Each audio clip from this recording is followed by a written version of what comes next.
J.K. Dobbins established himself as truly an all-time great at Ohio State at the running back position.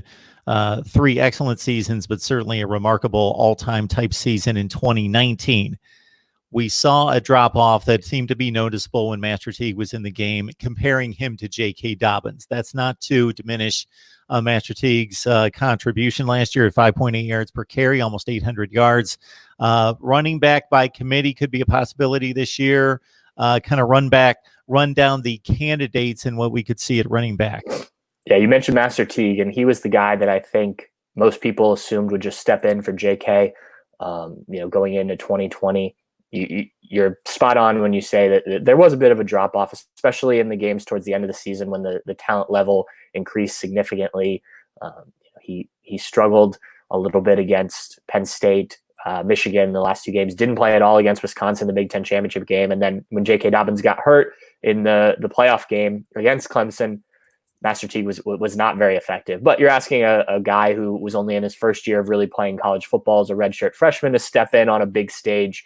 And again, like you said, comparing him to J.K. Dobbins. So this was the offseason where he was able to earn a spot.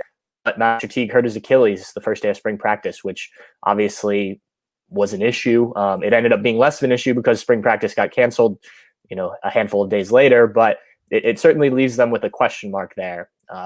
The other 2 running backs on the roster, sophomore Marcus Crowley and redshirt freshman Steele Chambers, were going to be the 2 other guys, but Marcus Crowley's coming back from a knee injury he suffered in early November, wasn't going to take part really in spring practice. Steele Chambers didn't get a ton of carries because spring practice was canceled. And then Ohio State brings in Trey Sermon from Oklahoma, a graduate transfer who has 1 year left of eligibility, was certainly a factor for the Sooners, but never became that dominant ball carrier. Now, Ohio State really likes Trey Sermon. They recruited him out of high school.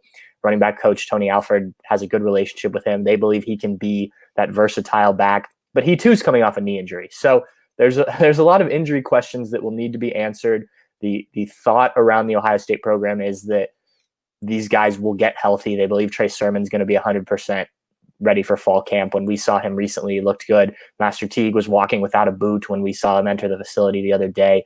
So, positive signs for Ohio State, certainly. But until they're out there on the field working, it's tough to say where each guy is in terms of the recovery. But, it could be the committee. I think early on you'll see that kind of committee approach to running the ball.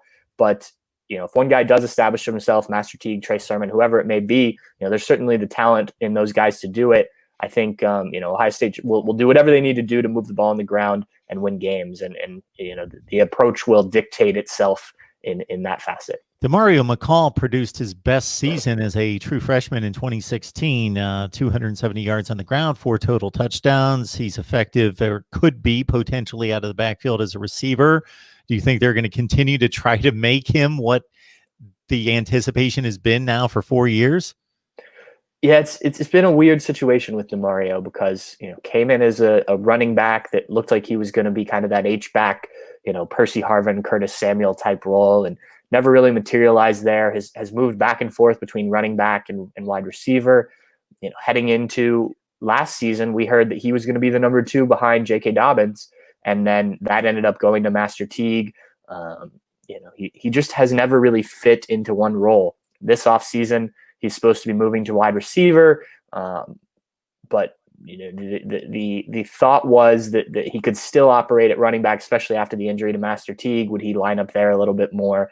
So, I think the question with him is just finding the right fit. They always talk about him as an offensive weapon and finding creative ways to use him, but you have to be on the field at a position to be used like that. And obviously Ohio State has had a number of other weapons that they've used ahead of him.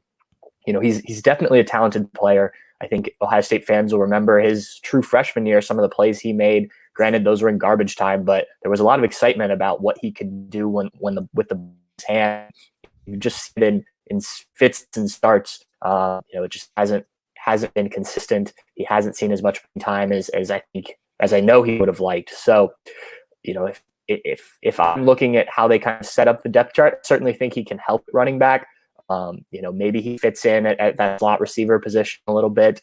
But it's a guy that I think you got to find at some point a spot and stick with it, and let him try and sink or swim with one position as opposed to moving him around so much, because I don't think that's benefited him or Ohio State throughout his career. MarkRogersTV, the voice of college football, breaking down the Buckeyes for 2020 as we go team by team and look at the rosters to get you set for week 1, which is hopefully about 80 days away.